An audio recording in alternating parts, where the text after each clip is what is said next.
അന്താക്ഷരിയൊക്കെ കഴിഞ്ഞിട്ട് നമ്മളെല്ലാവരും നേരെ ഡിന്നർ കഴിക്കാൻ കയറി കേട്ടോ. ഒരുപാട് ഓപ്ഷൻ ഉണ്ടായിരുന്നു. എല്ലാം എനിക്ക് ട്രൈ ചെയ്യണമെന്നുണ്ടായിരുന്നെങ്കിലും എൻ്റെ വയറ് അതിന് സമ്മതിച്ചില്ല. ഉച്ചയ്ക്ക് നല്ല ഹെവി ആയിരുന്നുകൊണ്ട് രാത്രി ഞാൻ ലൈറ്റാക്കി കഴിച്ചു. ലൈറ്റ് എന്ന് പറഞ്ഞിട്ടുണ്ടെന്നുണ്ടെങ്കിൽ ആ ഒരു സ്ട്രോബെറി ഇരിക്കുന്ന പ്ലേറ്റ് ഉണ്ടോ, അതായിരുന്നു എൻ്റെ പ്ലേറ്റ്. അങ്ങനെ നമ്മൾ ഡിന്നറൊക്കെ കഴിച്ച് നേരെ കിടന്നുറങ്ങി. പിറ്റേ ദിവസം രാവിലെ എഴുന്നേറ്റ് ബ്രേക്ക്ഫാസ്റ്റൊക്കെ കഴിഞ്ഞ് എല്ലാവരും പൂളി ചാടി കേട്ടോ. കുറച്ച് പേരൊക്കെ ചാടി, കുറച്ച് പേര് ചാടിയില്ല. ഈ പനിയും വെച്ചുകൊണ്ട് ഈ തണുപ്പത്ത് പൂളി ചാടി എന്നെ നിങ്ങൾ സമ്മതിക്കണം. പക്ഷെ ഞാനൊരു സത്യം പറയട്ടെ, പൂളി ചാടി കഴിഞ്ഞപ്പോൾ എൻ്റെ പനി എന്നെ വിട്ട് പോയി. എല്ലാവരും പൊളി ചാടിയതിന് ശേഷം വിറച്ചു, ഞാൻ വിറച്ചില്ല കേട്ടോ, എന്താണെന്നറിയില്ല.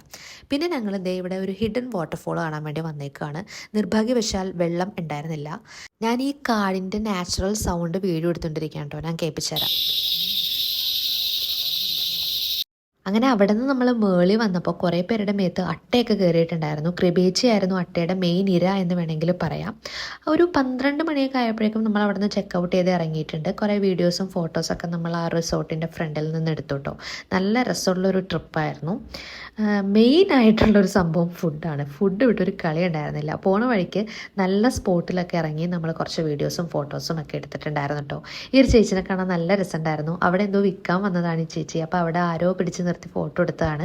പോണ വഴിക്ക് വണ്ടിയിൽ നിറച്ച് പാട്ടും ബഹളമൊക്കെ ആയിരുന്നു കേട്ടോ. ഞാൻ നമ്മളൊരു 7 മണിയൊക്കെ ആയപ്പോഴേക്കും നമ്മളുടെ ഓഫീസ് എത്തിയിട്ടുണ്ടായിരുന്നു. അപ്പോൾ ഇത്രയേ ഉള്ളൂ ഗൈസ്, ബൈ.